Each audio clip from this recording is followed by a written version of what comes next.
My name is Dale Emmanuel. I come from Umudiabo village in the Orumba local government area of Anambra State, Nigeria.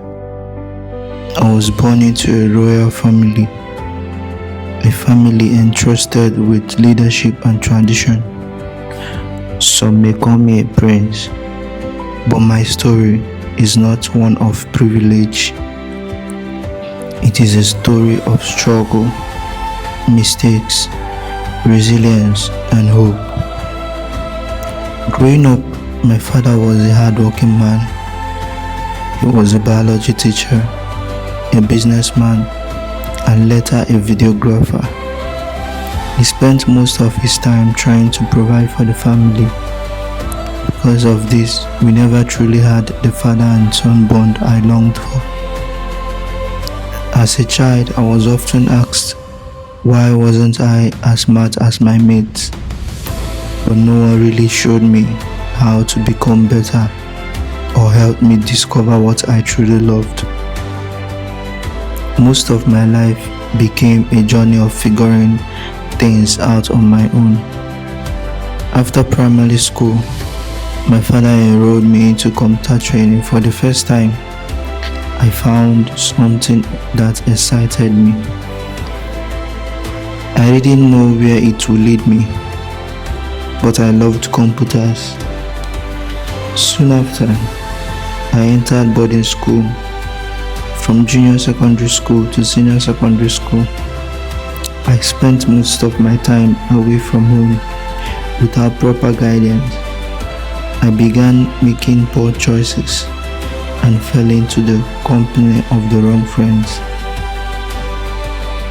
By my final years in secondary school, I had become a version of myself I was not proud of. Along the way, I learned to play the piano and later the drums. Music became one of my escapes. Then life changed. My father developed glaucoma and gradually lost his sight.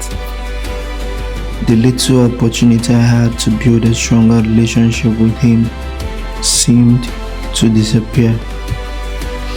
While he battled for his health, I entered adulthood without the guidance I desperately needed.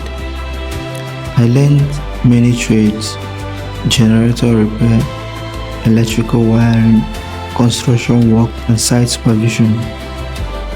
Everywhere I went, I was told what would make money, but barely asked what I wanted for my life. I attended Federal Polyoko, where I was admitted to study building technology instead of the course I truly wanted. I struggled academically, accumulated carryovers, and left with regrets. In 2018, I moved to Lagos in search of a better life. I worked in a factory that produced rubber slippers and did whatever honest work I could find. Then in 2020, I made a decision that changed everything.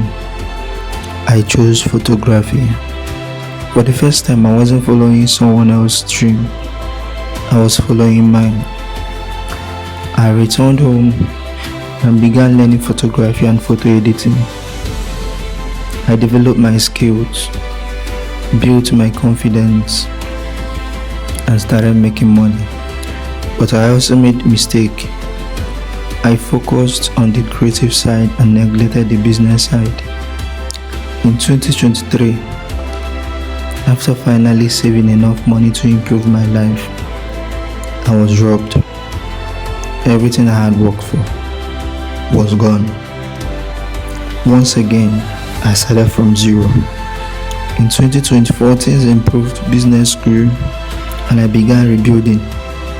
Then in 2025, my sister became seriously ill. Much of my time was spent in the hospitals, caring for her. My business suffered, and my dreams were forced to wait once again. There were moments when I questioned everything. Why did it seem that every time I move forward, something pushed me back? But through every setback, one thing remained the same. I never stopped trying. Eventually, I met people who challenged my thinking and inspired me to become a better version of myself. I began seeking wisdom, discipline, and purpose. I stopped looking for shortcuts and started focusing on growth. Today, I'm 29 years old, approaching 30. Some people may think that it's late to start over.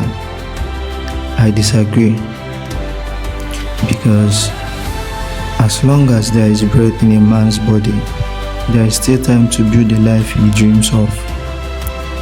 This is not a story of a perfect man.